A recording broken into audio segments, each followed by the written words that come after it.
came from a logging camp in Burma, which is why she has a star symbol on her bum. The second elephant in the line is Noor Jahan, and she's our tallest elephant. She came from India and she's 16. So we'll line our elephants up. You'll notice they lift their trunks back. That's to show the keepers that they are ready to start training. And the first thing we're going to do is check the elephants' mouths.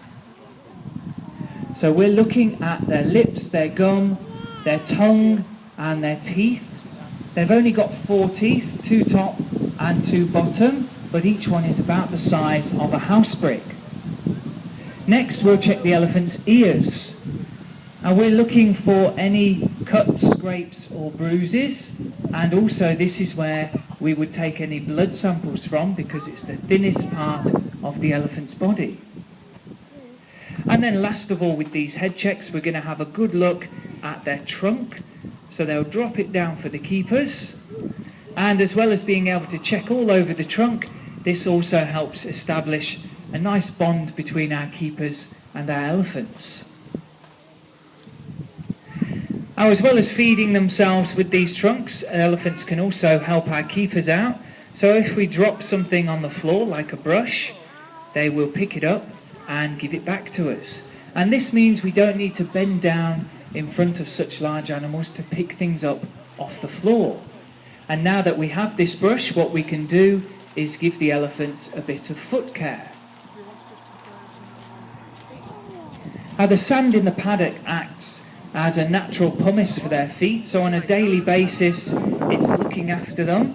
But if they need any extra work, then we can do nail file sessions and foot baths inside the elephant house. We're using that brush to scrape away any sand or debris so we can have a good close look at the condition of the skin underneath. Now, we've had a good check on their heads, we've checked their feet. We're going to look at the rest of the elephant's body now, and to help our keepers out, they'll lie down for them. This is a natural behaviour for the elephants. They'll lie down in the wild for a sunbathe or to roll around in a mud pool, so we can use that as part of their training. And it means that we don't need to get things like step ladders out, which will get in the way for our keepers and our elephants.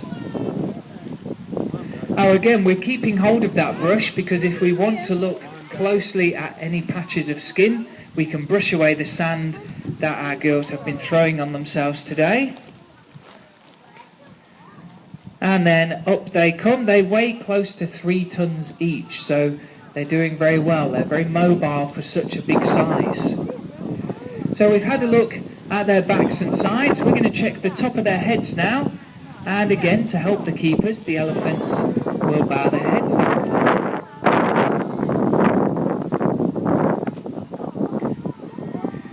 We can also have a check at this point if we want to have another look at their ears, or if we want to have a look at their eyes as well.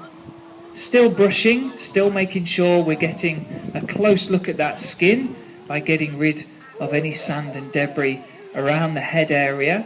And then because of all that brushing, any debris that's left behind, the elephants will now shake off for themselves. And because we've got nice, polite elephants here at the zoo, they're going to give you all an elephant curtsy. Now this is a good stretch for those legs, so we're making sure they're supple and we're checking that the joints are working nice and properly as well. Now you'll notice one of our keepers, Michael, just getting a bit of scatter feed ready. This is an important part of the elephant's training. They've not finished yet, but we're going to throw some food out because we want them to wait nice and politely, have a little bit of self-discipline and not go rushing off. We will ask the elephants for an elephant salute, where they lift their foot and their trunk, and that is the signal to the elephants that they have completed the training with the keepers, and then they can go and enjoy their reward for their hard work, which is our scatter feed. So we can give our elephants and keepers a round of applause for a job well done this afternoon. This scatter feed is just part of the elephant's daily diet. They'll have a few scatter feeds during the day, and inside the elephant house we will be getting about 4 bales of hay ready for their afternoon feed.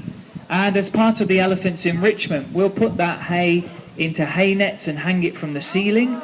We'll stuff it into barrels and tyres.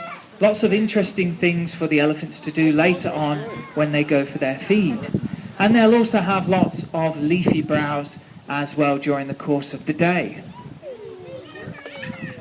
Now our other 2 elephants in the holding pens over there, that's mother and daughter. The elephant with the star on her bum is Tonzi, and Tonzi's our eldest. She's nearest the front here by the elephant house. Tonzi's 28, and she came from the same logging camp as Mimbu did, which is why she has a star there on her bum. And also in the holding pen over the other side nearer the water, that's Tara, and Tara's our youngest at 13, and she was born here at the zoo. These girls are all Asian elephants, and unfortunately this is an endangered species with fewer than 30,000 left in the wild.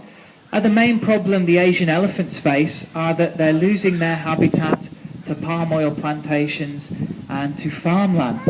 Of course, when these areas are cultivated, the food is out there nice and easy for the elephants to forage on, but this brings them into direct conflict with any humans there.